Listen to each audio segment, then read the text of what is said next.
गुरुवार के दिन गुरु बृहस्पति देव की पूजा का विधान है। बृहस्पति देव को बुद्धि और शिक्षा का देवता माना जाता है।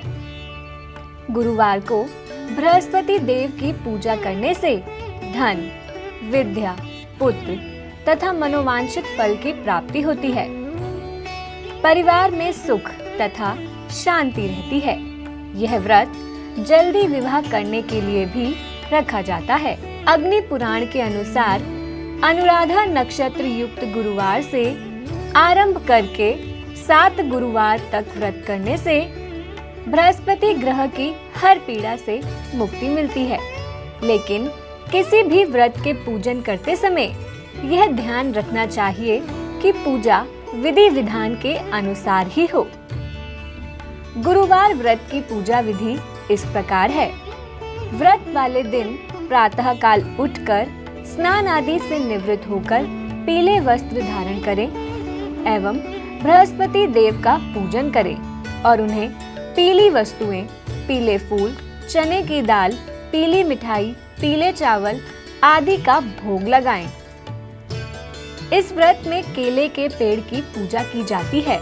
कथा और पूजन के समय मन, क्रम और वचन से शुद्ध होकर मनोकामना पूर्ति के लिए बृहस्पति देव से प्रार्थना की जाती है। इस दिन में एक समय ही भोजन करें और भोजन में चने की दाल ही खाएं। इस दिन नमक का सेवन वर्जित है। व्रत धारण करने वाले व्यक्ति को भगवान बृहस्पति की कथा अवश्य सुननी चाहिए। कथा अनुसार प्राचीन समय में किसी राज्य में एक बड़ा प्रतापी तथा दानी राजा राज्य करता था। वह प्रत्येक गुरुवार को व्रत रखता एवं भूखे और गरीबों को दान करता था। परंतु उसकी पत्नी ना तो व्रत करती थी और ना ही किसी को एक भी पैसा दान में देती थी और राजा को भी ऐसा ही करने की सलाह देती थी। एक बार राजा शिकार करने के लिए वन में गए। उसी समय गुरु बृहस्पति देव साधु का रूप धारण कर राजा के दरवाजे पर आए और रानी से भिक्षा मांगने लगे। तभी रानी कहने लगी, हे साधु महाराज, मैं इस दान और पुण्य से तंग आ गई हूँ। आप कोई ऐसा उपाय बताएं जिससे कि सारा धन नष्ट हो जाए और मैं आराम से रह सकूं। बृहस्पति देव ने कहा, हे देवी, तुम बड़ी विचित्र हो। संतान और धन से कोई दुखी होता है? अगर अधिक धन है तो इसे शुभ कार्य में लगाओ। कुंवारी कन्याओं का विवाह कराओ, विद्यालय और बाग बगीचे का निर्माण कराओ, जिससे तुम्हारे दोनों लोग सुधरे। परंतु साधु की इन बातों को सुनने के बाद भी रानी ने कहा, महाराज, मुझे ऐसे धन की आवश्यकता नहीं है जिसे मैं दान दूं और जिसे संभालने में मेरा सारा समय नष्ट हो जाए। तब साधु ने कहा, यदि तुम्हारी ऐसी ही इच्छा है तो बृहस्पतिवार के दिन तुम घर को गोबर से लीपना, अपने केशों को पीली मिट्टी से धोना और केशों को धोते समय स्नान करना, भोजन में मांस मदिरा खाना एवं उस दिन कपड़े धोना। इस प्रकार 7 बृहस्पतिवार करने से तुम्हारा समस्त धन नष्ट हो जाएगा। इतना कहकर साधु रूपी बृहस्पति देव अंतर्ध्यान हो गए। रानी ने केवल 3 बृहस्पतिवार ही साधु के कहे अनुसार कार्य किया और उसकी समस्त धन संपत्ति नष्ट हो गई। अब भोजन के लिए राजा का परिवार तरसने लगा।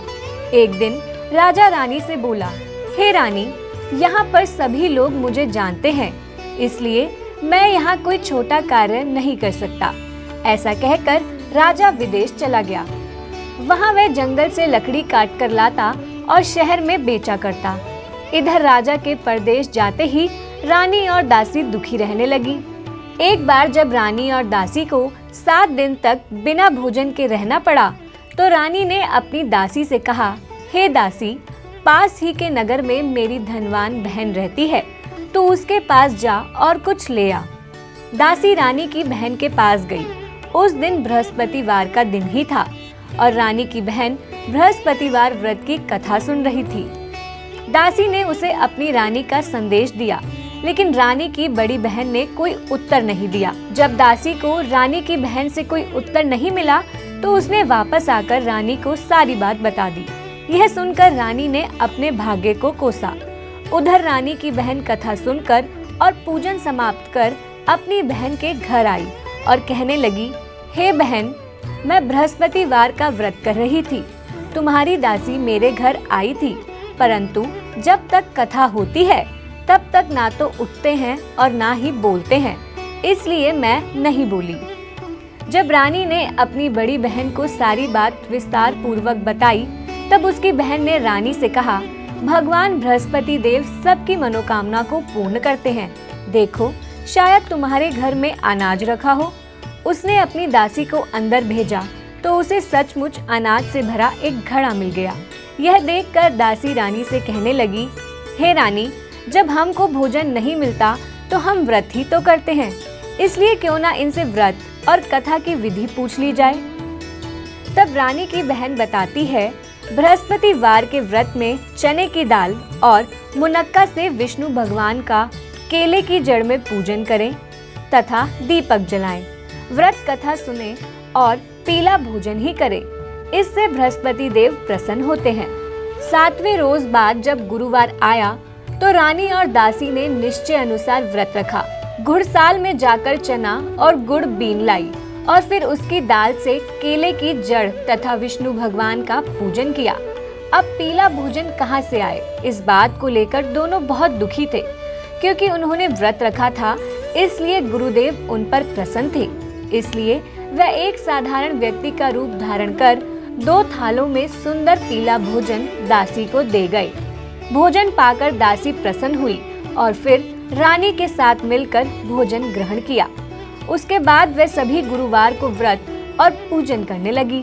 बृहस्पति भगवान की कृपा से उनके पास फिर से धन संपत्ति वापस आ गई और रानी अपना धन शुभ कार्यों में खर्च करने लगी, जिससे पूरे नगर में उसका यश फैलने लगा।